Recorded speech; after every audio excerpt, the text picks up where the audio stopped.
What's up, PT kids? It's Miss Jasmine here. I am so excited to be with you today. Of course, you know I'm here to bring you this week's lesson. I hope you're staying safe and warm. We got a lot of snow. So cool if you like snow. So not cool if you don't like snow. But before we get started, of course, we are going to have our joke of the week. Okay, so today's joke goes like this. Why did the tomato blush? Why did the tomato blush? Answer, because it saw the salad dressing.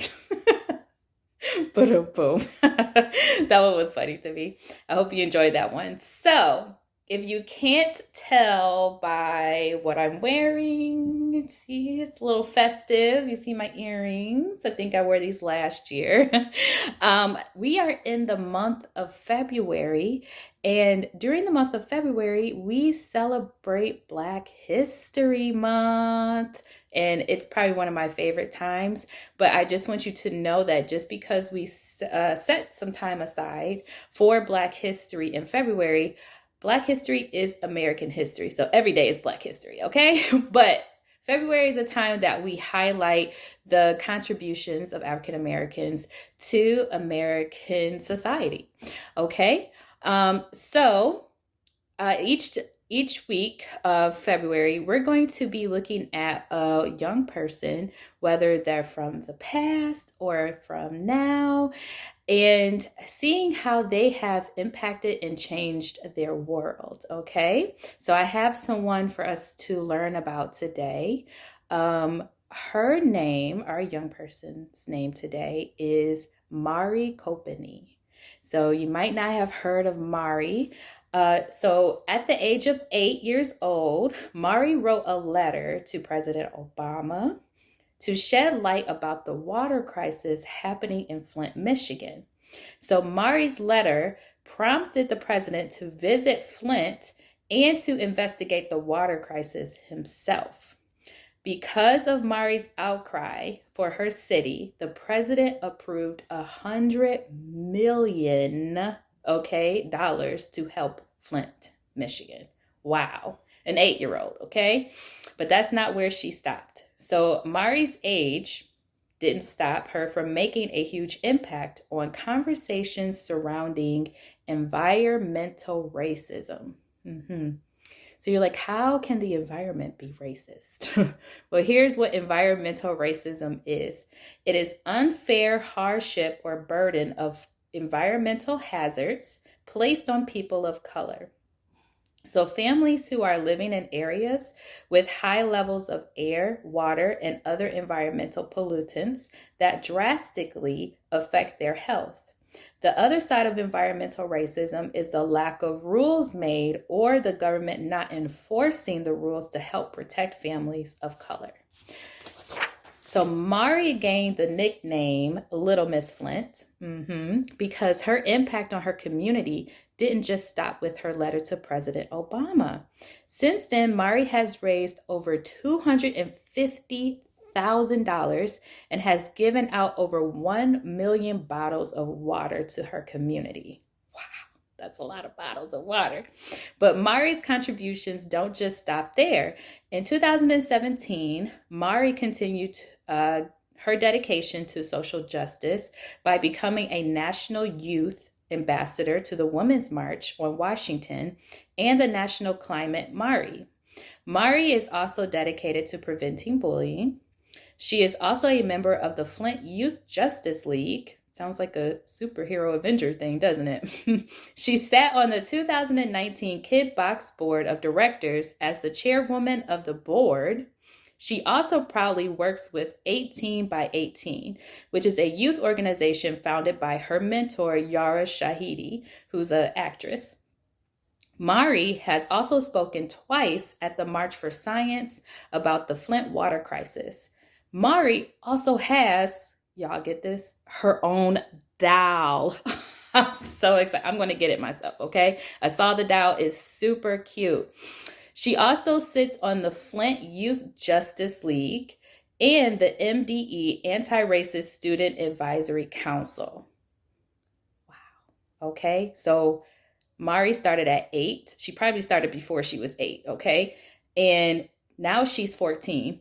So she's done a lot, right? So Mari is 14 years old and she has used her platform to not only bring awareness to the water crisis in her community, but to also give back. So Mari has raised over $600,000 for her Flint Kids projects, including giving out over 17,000 backpacks stuffed with school supplies. She hosts a yearly Christmas event with thousands of toys, Easter baskets, movie screenings, and lots of other events for kids in her community. Her book project, where she gets books by authors of color into the hands of local children. Her Dear Flint Kids Letter Project has received thousands of letters of support to the children of Flint from people from all over the world. Wow.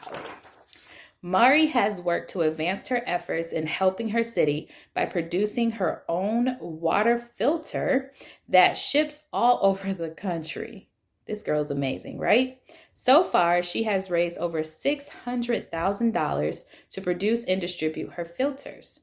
Mari has been featured in several magazines and news articles, spreading awareness about the impact of environmental racism.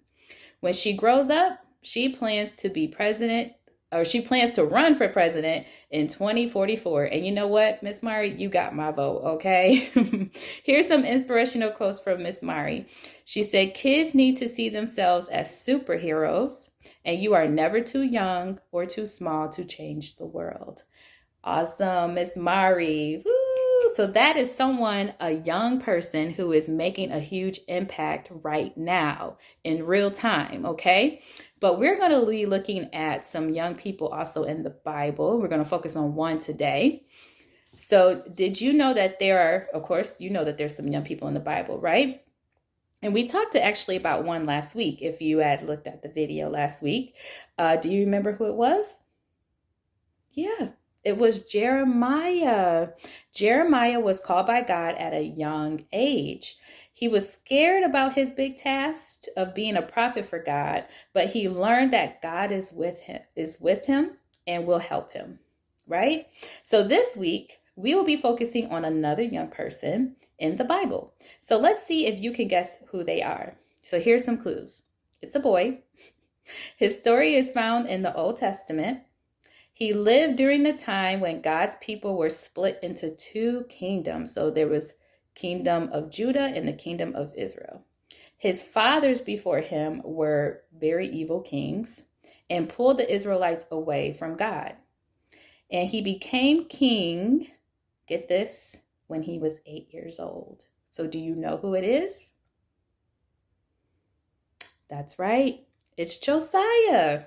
So that's who we're going to be talking about today, King Josiah.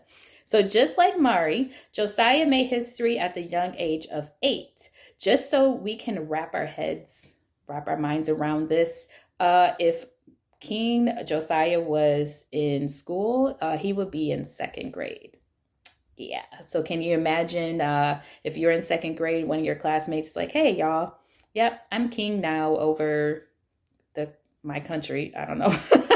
That'd be kind of weird. You'd be like, "Whatever, dude, you're totally lying." But this happened to Josiah. So King Josiah did not back down from his responsibilities as a king. So let's look at the different situations that Josiah was facing at this time. And we can find his story in 2 Kings 22 through 23 or 2 Chronicles 34 through 35. So how did Josiah become king? Well, as I said before, King Josiah's fathers, his grandfather and his father, were evil. So King Josiah's father was so evil that his own people killed him, which made Josiah to be next in line to be king at such a young age. King Josiah's father left the kingdom in just terrible condition. It was a mess. The people were worshiping the false gods and idols of the Assyrians. The people abandoned God, his laws, the temple of the Lord, and the religious celebrations and practices that were set during the time of Moses. Not only was the kingdom a mess, okay, but Assyria had taken over the northern kingdom of Israel less than a century ago. So that's like less than 100 years ago, before Josiah became king. And it was only a matter of time until they conquered the kingdom of Judah. So who were the Assyrians? We need to know what this enemy was about, because we got to know how powerful they were and what Josiah was up against. So the Assyrians were some bad peeps, okay? The ancient Assyria was known for having some of the most advanced weapons of their day. The military strength wasn't in question. In fact, they detailed their conquests very carefully. They wrote down everything they did. In fact, one of the early kings of Assyria claims to have conquered 42 different kings. If that's not enough, okay, the Assyrians were also well known for their extreme measures to hurt people very severely, okay? So Josiah became king during a time of great uncertainty in Judah. He has no idea what's going to happen, including if Assyria is going to carry his people and possibly him away captive. But Josiah did not back down. He understood he had God on his side.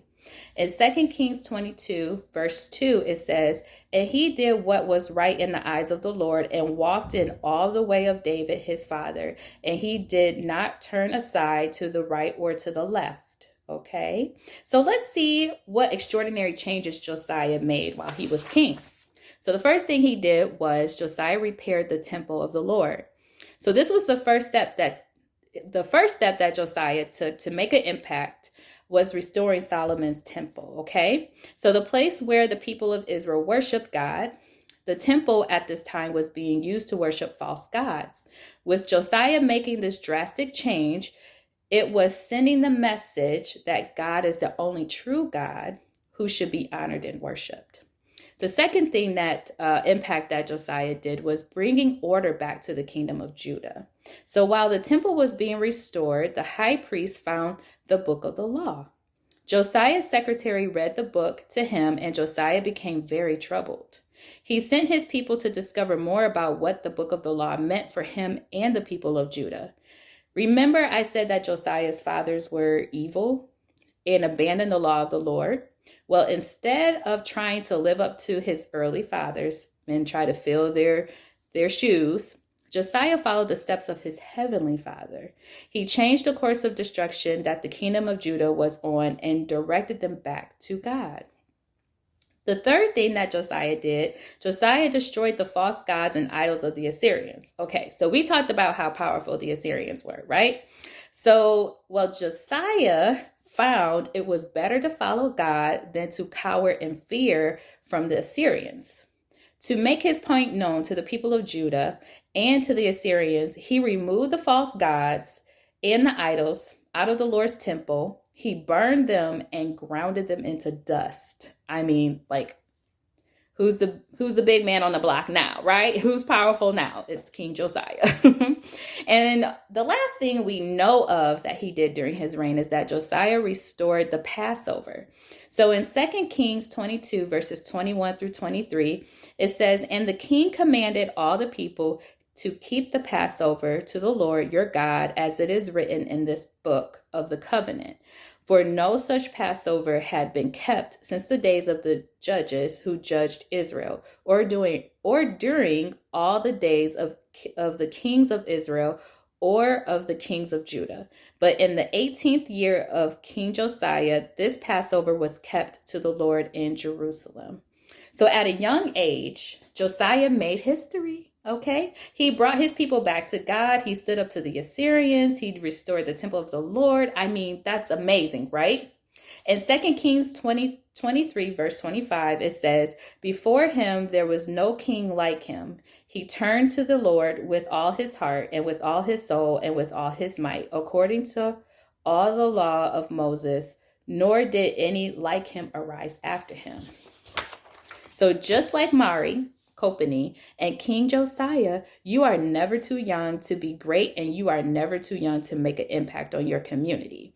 And as we always say at the end, but we need God's help, right? So King Josiah needed God to help him make such huge changes during his time. Even though that was a long time ago, we still need God's help to make a huge impact in our world. We know our first step is salvation. We want God's protection. We want his guidance and the promise of eternity with him. All you got to do is just repeat this prayer after me. And you know what? You're saved. So repeat after me this prayer. Dear Jesus, forgive me of my sins. I want to know you. I believe you died and rose again. Come into my heart. In your name I pray. Amen. That's it. All right, PT kids, I hope you enjoyed our first week of Black History. And if you want to look up Mari Copany, you can. She's amazing. She has her own website, and you can find her on YouTube. She's everywhere. And maybe you can ask your parents if you can get the doll, because the doll is cute, okay? So I will bring you another lesson next week. But until then, bye.